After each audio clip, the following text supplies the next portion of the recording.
Alors, bonjour Sophie, Sophie Clavry. Bonjour, tu es experte à la ligne Pélican, donc je te laisse te présenter et expliquer ce que tu apportes comme compétences à la ligne Pélican. Bonjour Nathalie, merci pour cette interview tout d'abord.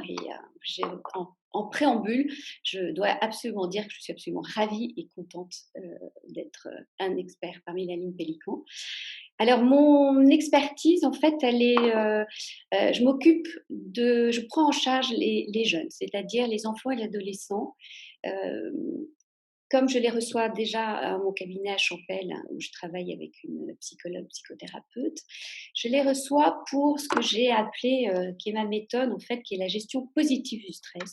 C'est-à-dire apprendre à nos jeunes à comprendre leurs manifestations de stress, où est-ce que ça se passe d'abord dans le corps, dans le mental, et d'en faire des atouts, des alliés pour la suite dans leur vie, et de ne plus subir ce stress, mais de pouvoir agir dessus.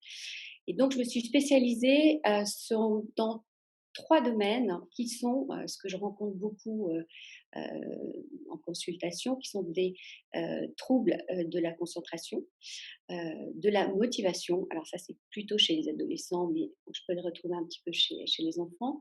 Et puis, comme corollaire, parce que je l'ai vu que ça soit enfant, adolescent et bien sûr adulte, les troubles du sommeil. Donc, j'ai été amenée à me spécialiser dans la prise en charge de ces trois sujets chez des enfants à partir de 6-7 ans.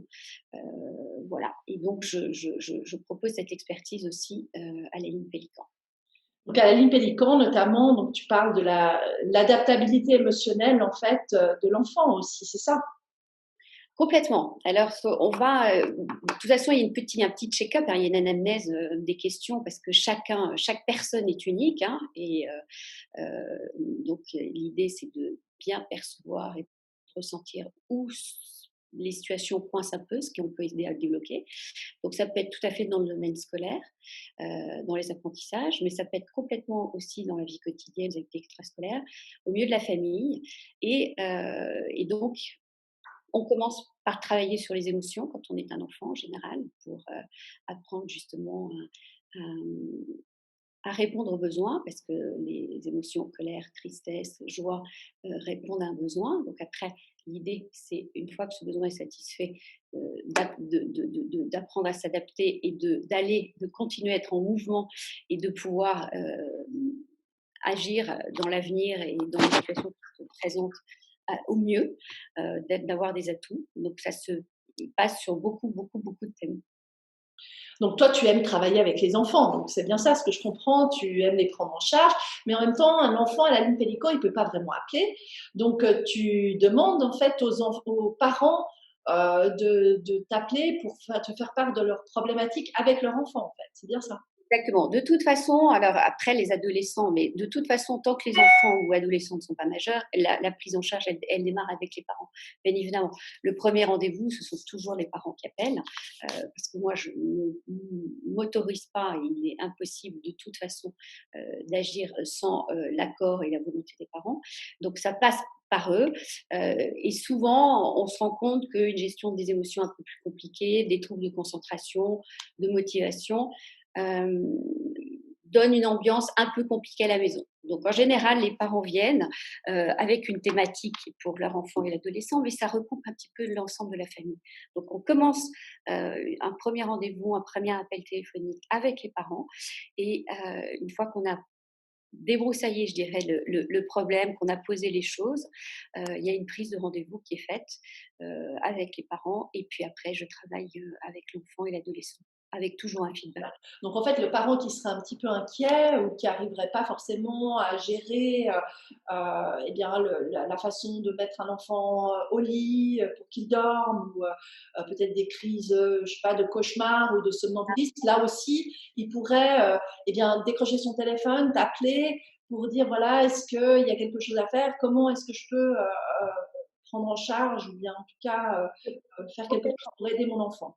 Tu as complètement raison, Nathalie, parce qu'effectivement, toutes les problématiques de sommeil, de cauchemar, de retard dans se coucher ou de finir dans le lit des parents, ou voilà, si on est simplement sur la thématique sommeil, par exemple, euh, en fait, il y a une habitude, il y a une répétition des événements qui est mise en place, et on ne se rend plus compte de ce qu'on pourrait faire, de ce qu'on pourrait faire autrement pour améliorer ou pour changer le comportement, la situation inappropriée. Et le fait donc de recevoir les parents en même temps et en fait de les remettre en mouvement, c'est-à-dire de leur demander d'expliquer un petit peu la stratégie, ce qu'ils ont mis en place, comment ça se passe, eh bien en le verbalisant, en l'entendant, souvent il y a déjà une prise de conscience et il y a déjà une modification dans le processus familial. C'est-à-dire qu'on va se rendre compte que finalement on reproduit toujours la même chose et quand on reproduit toujours la même chose, on s'attend forcément, il arrive forcément le même résultat. Donc c'est un peu mon rôle de les aider, de les accompagner à essayer de trouver d'autres stratégies. Et ça passe par un dialogue évidemment familial et par les parents aussi. Donc, on parle justement des problèmes du sommeil, qui sont nombreux, notamment avec les écrans, hein. Je pense que maintenant, il y a de plus en plus de difficultés peut-être à coucher un enfant parce que justement, il a fait des écrans un petit peu trop tard. Est-ce que ça aussi, tu travailles sur la thématique des écrans, de l'addiction aux écrans, enfin en tout cas chez les enfants ou pas du tout, du tout? Oui, alors c'est ce que moi je mets sous l'hygiène en fait, l'hygiène de vie, l'hygiène du sommeil. Et effectivement, cette thématique des écrans, de lumière bleue et qui peut amener à des addictions, des jeux vidéo en réseau où il y a beaucoup trop d'horaires de présence sur ces écrans, amène effectivement des problèmes de sommeil, mais aussi ont surtout des répercussions, je dirais, sur la concentration, sur la motivation, parce qu'il y a beaucoup d'études aujourd'hui, on a un peu plus de recul, beaucoup d'études qui disent et qui montrent que de mettre un enfant avant 2 ou 3 ans devant une tablette ou devant un écran, le système oculaire n'est pas fait pour endiguer autant d'images et puis surtout, l'attention est passive, ce qui fait que, cet enfant n'est pas passé par des jeux de construction, n'a pas eu de regard avec ses parents, donc amène tout des effets secondaires. Donc ces écrans, effectivement, ils sont là, ils sont parfaits parce qu'ils amènent des réponses, rapides. Donc, pour les adolescents, c'est parfait parce que, ils sont dans la récompense immédiate, donc ils ont besoin d'avoir la solution tout de suite. Donc c'est un facilitateur pour beaucoup de choses, mais pour l'hygiène de vie, pour, une qualité de sommeil, une qualité d'attention, une qualité de concentration, il y a des horaires à respecter et effectivement, il ne faut pas en abuser. Donc c'est Pour vrai être que les horaires à respecter par rapport au sommeil justement, par rapport au sommeil, heu, on va dire, bah, un adolescent peut-être a besoin de plus de sommeil, c'est ce qu'on lit, Moi je suis pas experte dans le sommeil, mais en même temps, c'est ce qu'on lit et c'est ce qu'on sait, par rapport justement à comment on grandit, comment on évolue. Mais, c'est, on va dire, grasse matinée, qu'il réclame durant le week-end. Alors là, quelle est ta position par rapport à ça? Il faut laisser cette grasse matinée qui parfois encombre tout le planning familial ou alors de la journée, parce que la journée commencerait à 2 heures, voire à 4 heures de l'après-midi pour certains. Ou est-ce qu'il faut à un moment donné mettre un stop-loss dans la journée pour que l'étudiant se lève, enfin pas l'étudiant, oui, l'adolescent se lève. Ça peut être un étudiant en même temps, hein. Alors, l'adolescence, c'est quand même déjà l'adolescence, Au secours, j'ai un ado à la maison. voilà.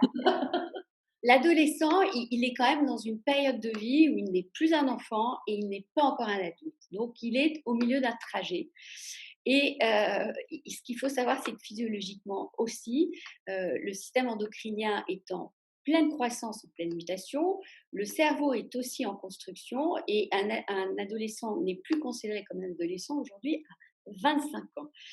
Donc la route est quand même longue. Et ce qu'il faut savoir, c'est qu'ils ont un retard de phase à ce moment-là, si on est toujours sur la thématique du sommeil, ils sont en retard de phase par rapport à nous, enfants ou adultes, et que donc ils ont un endormissement qui est beaucoup plus tardif, qui est entre 23 heures et jusqu'à 1 heure ou 2 heures du matin. Donc certains parents, effectivement, dont je fais partie, ça nous a rendus fous, mais c'est physiologique. Donc ils ont un sommeil qui est décalé, ils ont besoin donc de récupérer ce sommeil et effectivement, ils ont besoin de grasse matinée. Alors après, c'est un rythme familial à trouver. Si effectivement notre charmant ou vos charmants ou nos charmants adolescents se réveillent tous les week-ends à 15 heures, je comprends que ça peut être un peu compliqué. Mais il y a certains éléments qui plaident vraiment en leur faveur. D'accord, alors ça, il ne faut pas leur dire trop fort, hein. Non, Parce je que ne peut-être qu'effectivement, ils deviennent réellement adultes, on va dire physiologiquement, et j'ai bien entendu dans ta bouche, donc de dire adultes à 25 ans, donc c'est pas vraiment ce qu'ils intègrent, hein, mais bon. non. Bref, donc c'est vrai que là, en fait, toi, tu apprends aussi à ces parents, à pouvoir justement orienter leur parentalité d'adolescents, si je comprends bien. Ça veut dire que tu leur donnes des petits trucs, des astuces, des outils pour leur permettre peut-être de lâcher sur certaines thématiques, mais de gagner sur d'autres. Ah, Complètement, parce que c'est toujours l'image que je donne, c'est-à-dire que quand on devient parent, on est devant l'enfant ou derrière, sur les côtés, on est partout en même temps et on tient la main et on tient des deux mains.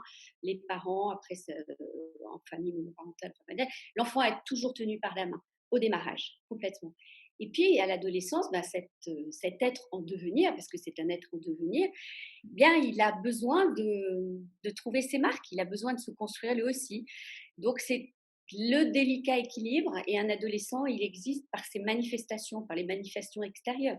C'est-à-dire qu'il a toujours eu ses parents comme référence et il a besoin maintenant d'aller voir un petit peu ailleurs comment ça se passe et de se construire lui-même, donc de faire ses expériences. Alors, il y en a des plus ou moins réussies, des plus ou moins dangereuses, mais c'est aussi par là qu'il se construit. Donc, au fur et à mesure, le parent eh bien, va apprendre petit à petit à se mettre sur le côté, en lâchant la main ou derrière, mais en disant je suis là, mais je laisse mon enfant devenir autonome, responsable et choisir ses valeurs. Enfin, les valeurs familiales, elles ont été inculquées, donc, mais c'est à cet enfant, cet ado, de se construire complètement. voilà, gagner en autonomie, en fait, c'est bien ce que j'ai compris. Et ce que j'ai beaucoup aimé dans ce que tu viens de dire, c'est être à côté, c'est-à-dire ne plus être forcément en lui tenant la main, mais la lui lâcher, puis marcher un temps avec lui et peut-être prendre des chemins différents, mais ça ne nous empêche pas de nous respecter. Donc en fait, c'est la construction du respect, en fait, le passage de l'autorité au respect, puisqu'en fait, entre adultes, on a du respect, mais on n'a plus d'autorité. Donc, Complètement. Et puis, c'est une façon d'interagir ensemble différemment. C'est-à-dire que l'ado va avoir des points de vue, va débattre, va avoir des arguments. Et les parents, on est toujours là. On est parents, on sera toujours là, mais de façon différente pour accompagner. Et c'est alors, on va faire un petit peu de rétropédalage parce que quand l'ado est là, on est d'accord, mais il a été petit hein, à un moment donné. Donc, on va retourner sur les petits. Tu m'as dit que tu prenais les enfants en charge dans ton cabinet à partir de 4 ans, c'est bien ça? Alors 4 ans, oui, si Super. vraiment, 4 ans, si je vois qu'il y a quand même un petit peu de langage, si un peu parce que tout ça passe par le jeu. Donc moi, j'ai tendance à dire un petit peu plus 6 ans, parce que l'enfant peut s'exprimer et puis, parce que c'est très bien, j'écoute ce que me disent les parents, mais la personne dont je m'occupe, quand on m'amène un enfant pour une certaine thématique, c'est l'enfant. Donc j'ai besoin qu'il y ait un petit peu de répondant de façon à pouvoir amener au mieux mes outils ou lui donner des petites pratiques concrètes, que ce soit en sophro ou en PNL, et que donc l'enfant, parce que l'idée c'est que l'enfant s'entraîne, et en répétant les exercices, eh bien, il y a une évolution qui se fait vers l'objectif qui a été fixé au démarrage. Donc là, un parent qui prendrait contact avec toi, justement pour un enfant plus petit, ben, il te fait part de sa demande, il t'explique un peu. Et déjà là, en fait, toi, en ligne, tu peux lui donner des conseils et l'orienter peut-être effectivement sur des consultations avec l'enfant ou alors dire voilà, mais écoutez, là maintenant, peut-être que vous pouvez le faire diagnostiquer quand tu parles des TDA, etc. Alors là, voilà, tu as un réseau, tu as des manières d'orienter les personnes, je pense. C'est ça aussi ce que Bien tu fais. sûr, bien sûr.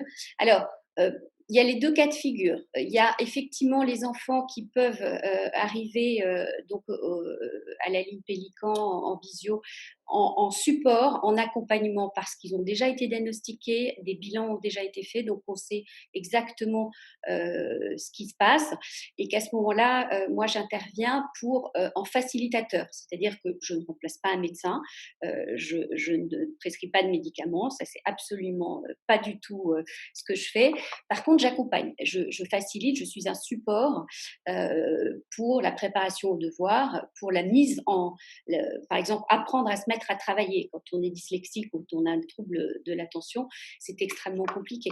Donc, je donne des outils, en fait, des petites techniques concrètes et pratiques pour l'enfant, pour l'adolescent ou pour les parents, pour aider justement à cette mise au travail si c'est ce qui est compliqué, maintenir la concentration, c'est-à-dire donner justement des outils en disant ça ne sert à rien de forcer quand on a un trouble, un déficit de l'attention, il vaut mieux travailler 10-15 minutes, faire une pause avec un petit exercice de sophro, de relâche, de relax, voilà, qui va permettre de rebooster, de redonner une pression de concentration et de recommencer.